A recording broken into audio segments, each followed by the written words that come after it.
This video will look at the castles of George R.R. Martin's Westeros, looking primarily at the books but considering the TV series where appropriate. In scoring them, 4 criteria will be marked out of 10. 1 for strategic worth, controlling thoroughfares and the like, another for the castle's merits as homes. A defensive stronghold that serves as a home being the definition of a castle. The final 2 criteria will concern defensive strength both in the short and long term. Any weighting is slightly arbitrary, but 3 parts military to 1 part residential seems fair.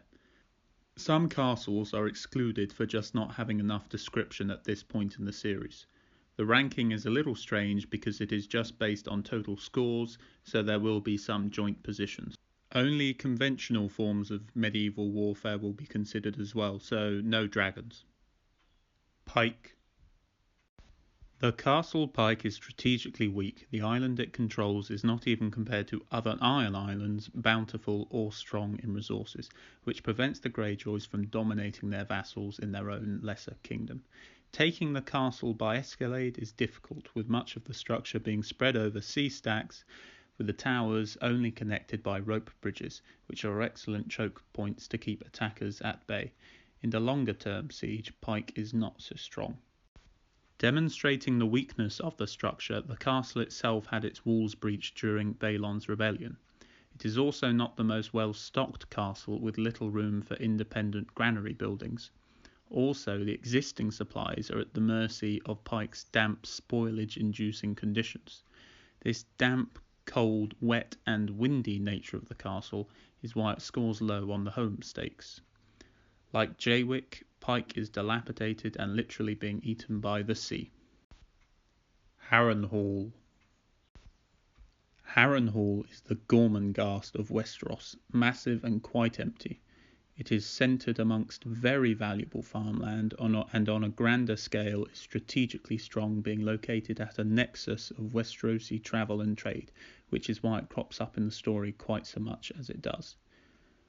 Whilst usually high walls are of aid in defending a castle from assault, Harrenhal's monstrous size can be a detriment to it. There are too many miles of battlements and acres of castle to cover for even a large garrison. Long drawn-out sieges are made possible by gargantuan granaries, but as already stated, the massive garrison required to adequately defend it would easily eat into the supplies. Dragonfire and dilapidation since must have harmed the structural integrity of the castle too, making it more vulnerable to siege engines and mining. A cursed castle if ever there was one in Westeros. Harrenhal and his entire line came to a crispy end during Aegon's conquest, with all the owners since similarly finding misfortune. Martin writes of it in eerie, dark and ruinous terms. The Golden Tooth. This frontier fortress is strategically important, being sat on the river road. It defends the Westerlands and allows easy incursions into the Riverlands. Being responsible for defending the border and being sat high up on a hill lessens the likelihood of a surprise assault. It is a small keep though, and the Leffords are not the most powerful of lords. The Golden Tooth was not a last refuge designed to hold out forever. It was more usually used as a lookout post and a delaying obstacle to invasions, to allow Lannister armies to be raised in the meantime. Its home comforts are not described, but it can be presumed that it is perhaps more Spartan and martial, more a fortress than a home. Raventree Hall. The Blackwoods Castle controls a fertile valley, one that is slightly off the beaten track though. Taking the castle by escalade may be possible because of its old moss-covered walls would ease climbing. However, those walls are high and include a moat to obstruct attackers. In a longer siege, trebuchets or tunnelling may be able to collapse Raventree Hall's square towers, squares being weaker than circular structures. The wooden interior, be it the keep or the great big raven-covered dead tree, may be vulnerable to fire too. Nevertheless, the high walls and moat again obstruct attackers. Raventree Hall's impressive wooden hall and colossal weirwood differentiate it from most homes, especially from other castles in the south. A humongous dead tree covered in ravens might be too gothic for some people's tastes, though. The Eyrie. The best of Martin's prose is reserved for describing the Eyrie, but that is because of its wondrous fantasy. This is why its strategic worth is next to nothing. It is on the top of a mountain that takes a day to climb and is too small to garrison a meaningfully sized force. Both features prevent it from actively intervening in the affairs of the Vale floor. Contrary to Bron's boastful claims, the Eyrie is not easily impregnated. Way castles at stone, snow, and sky, as well as the final ascent, requiring a ladder or lift, make it near impossible to storm. Besieging the Eyrie is made difficult by even a skeleton force being able to defend it capably. Such a small garrison would make slow headway into even meagre granaries. But there is also the possibility of the onset of winter forcing the inhabitants down the mountain. In addition to the general impracticality problems, a home that is uninhabitable during winter must be marked down. However, it is spectacularly beautiful up that mountain, with views like the waterfall Alyssa's Tears. Griffin's Roost. The seat of the Conningtons has middling strategic value, controlling its immediate lands well, but struggling for influence beyond that. We have known the castle to be taken by storm, using the encroaching woodland as cover, though the attackers may have to rely on prior intelligence and an insufficient defending force. Otherwise, the one line of approach along the Griffin's throat, a crag, should produce effective defence. This same lone approach for attackers necessitates only a relatively small garrison, one that can be easily resupplied by sea through a hidden cove.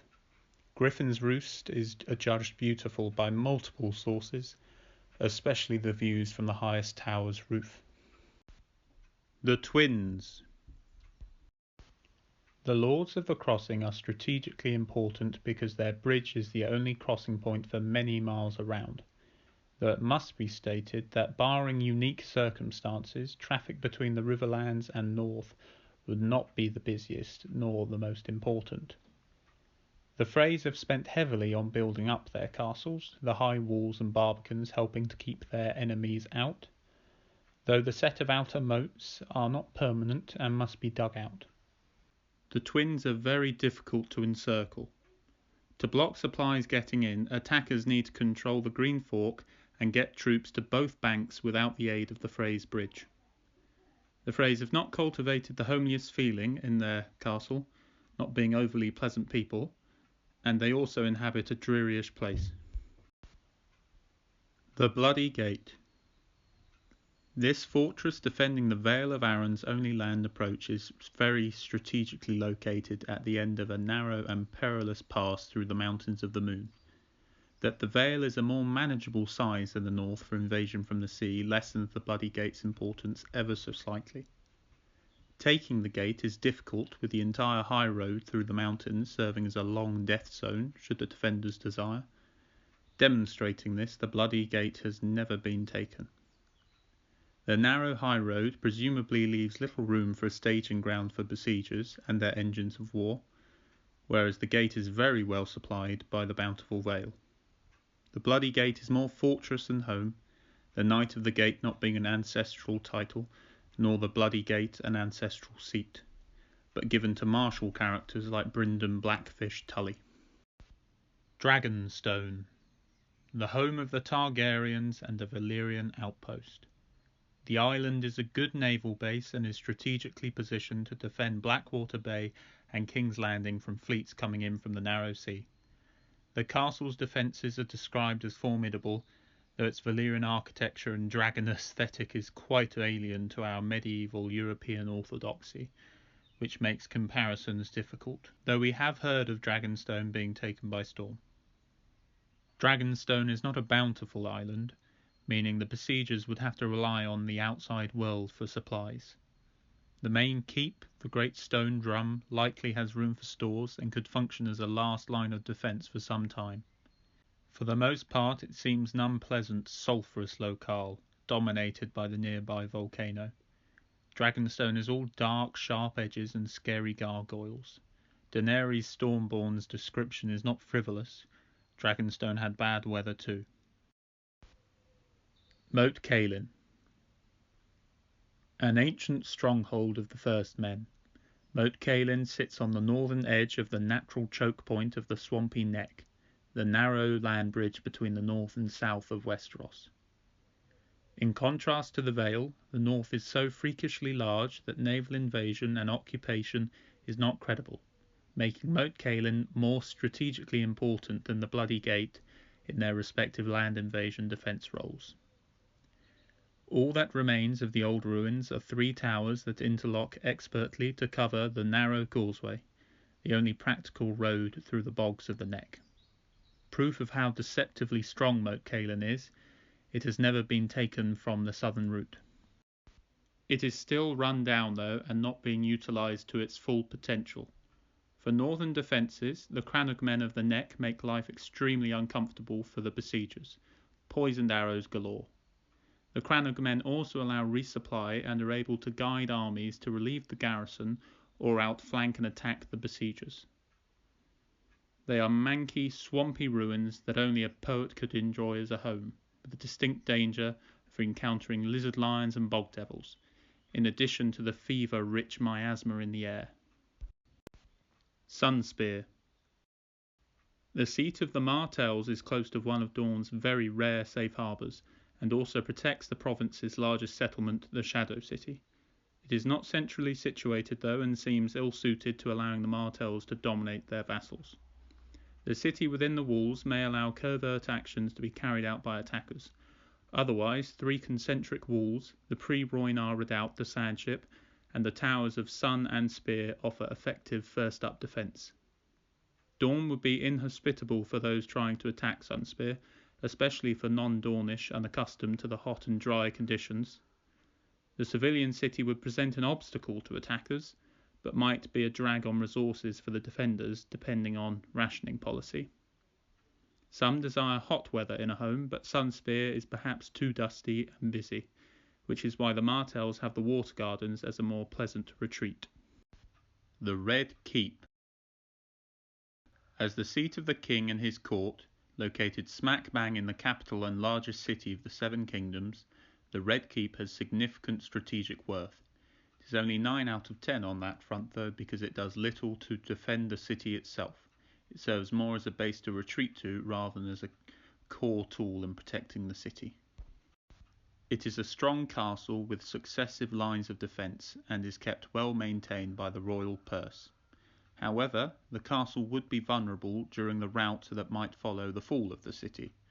For example, Maegor's Holdfast, the Red Keep's strongest point, was taken by escalade during Robert's rebellion. Gregor Clegane and Amory Lorch scaled its walls. King's Landing is a smelly, overcrowded city, and the Red Keep is only marginally better. Its bloody and uncomfortable past makes it a poor prospect as a home, though its godswood is described in positive terms. The High Tower. This pinnacle is of critical strategic importance to the Alexandria of Westeros, Old Town. It aids the bustling port with its lighthouse and defends the mouth of the Honeywine, protecting the city's contents, establishments such as the Citadel of the Maesters, an analogue for the Great Library. As a castle, it is unlikely to be taken quickly, having an island to itself and also being so tall as to be very laborious for attackers to secure. The tower's lowest sections are made up of an ancient, mysterious black stone that is very strong and near impervious to traditional assault.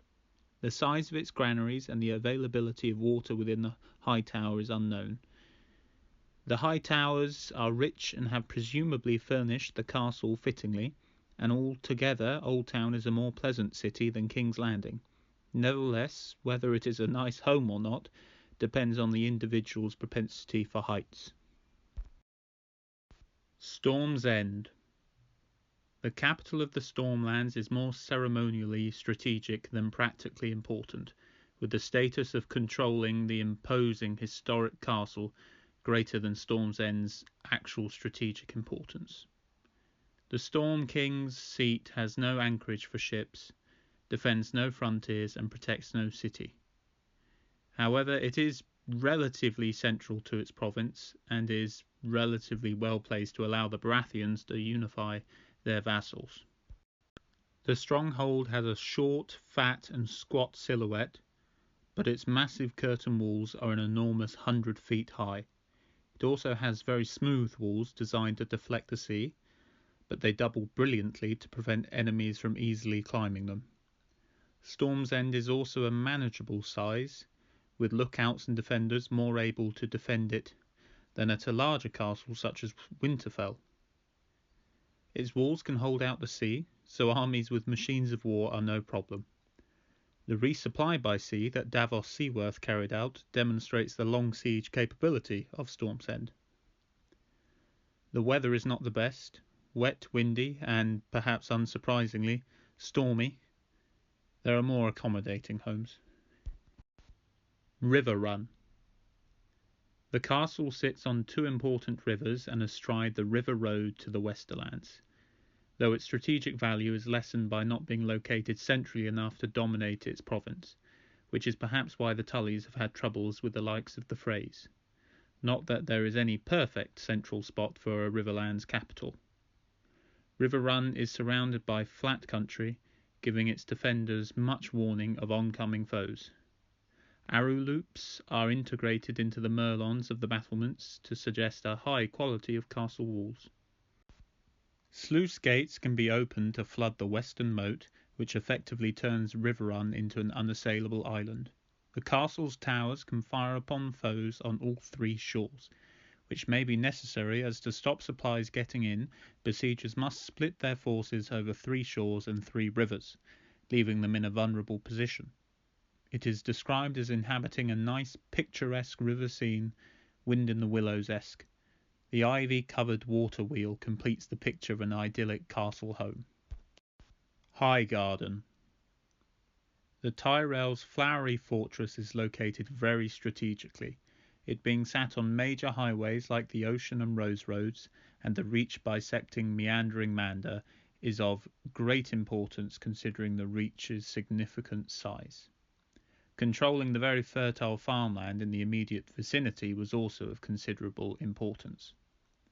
3 sets of big concentric walls offer multiple opportunities to rebuff the enemy. Trees and orchards abound between the walls, which perhaps, like the Crusaders' attack on Damascus, would hinder and inhibit attempts to storm the defences. In longer sieges, attackers would be easily supplied by the bountiful reach, as well as there being a general belief that the castle itself is not the strongest in military terms, with cultural concerns taking precedence. The castle is wonderfully serene, full of fountains and flowers, a garden of the Gardener King's own making, the most sedate and palatial great home in Westeros. Castle Rock. The Lannisters of the Rock are situated strategically to control and organise the Westerlands. The castle is sat just outside the city Lannisport, helping to defend it with its sizable garrison and stables. As a mountain-made fortress, it is extremely defensible, with a very limited number of vulnerable points to attack. The rock cannot be taken quickly because of its massive size, similar to its inspiration Gibraltar. In A Song of Ice and Fire parlance, it is 3 times the height of the wall.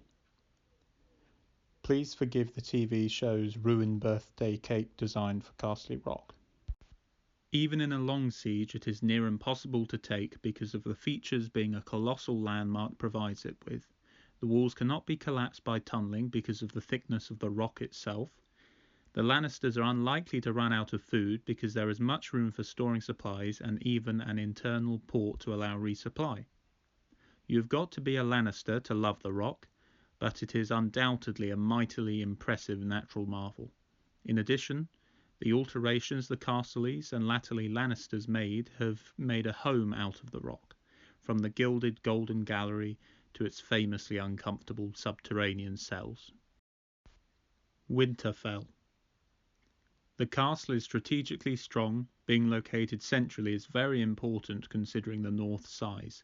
This runs even more true for Winterfell and the north than it does for Highgarden and the Reach. It allows the Starks to keep their widely distributed vassals in check, as well as in coordinating them when crises arise. The hot springs also make Winterfell important regionally because of the north's savagely harsh winters, which explains the winter town's existence. Winterfell is very large, with 2 concentric walls that Bran the Builder needed the help of giants to construct. the outer wall being 80 feet and the inner 100 feet tall, this being higher than the Tower of London's main keep, the White Tower. In addition to Winterfell's size, the moat between its walls makes a conventional escalade very unlikely to be successful, providing there is a sufficiently sized and trained guard to walk the walls. Longer sieges would still suit Winterfell. Its walls are so strong as to make breaching them untenable. I mean, giants were brought in as labourers. The castle's granaries are large enough to feed the folk of the Winter Town over winter, so starving out the Starks, who also have greenhouses to supplement their supplies, would be difficult. This becomes even more obvious when it is considered the besiegers would have to keep themselves supplied in the less than bountiful north. In winter especially, the castle's hot springs central heating system would give the defenders a distinct advantage over besiegers. The TV series' Winterfell looks right, but is altogether too small, its walls being easily scaled. Shadiversity's interpretation solves the size problem, but looks off, there being too much uniformity considering the age and varied state of Winterfell that is described in the books, barring one or two examples. As the spiritual home of the story, it is difficult to judge Winterfell without rose-tinted spectacles. Ignoring that, though, the sprawling but characterful and lived-in feel of the castle is unique. The Godswood, with its heart tree and hot springs, are very attractive propositions in a home, medieval or otherwise. The best A Song of Ice and Fire castle is perhaps inevitably Winterfell. To explain the rankings I settled upon, I have put up the scores each castle gained in the 4 categories of strategic value, short-term defensibility, long-term defensibility, and as castle suitability as a home.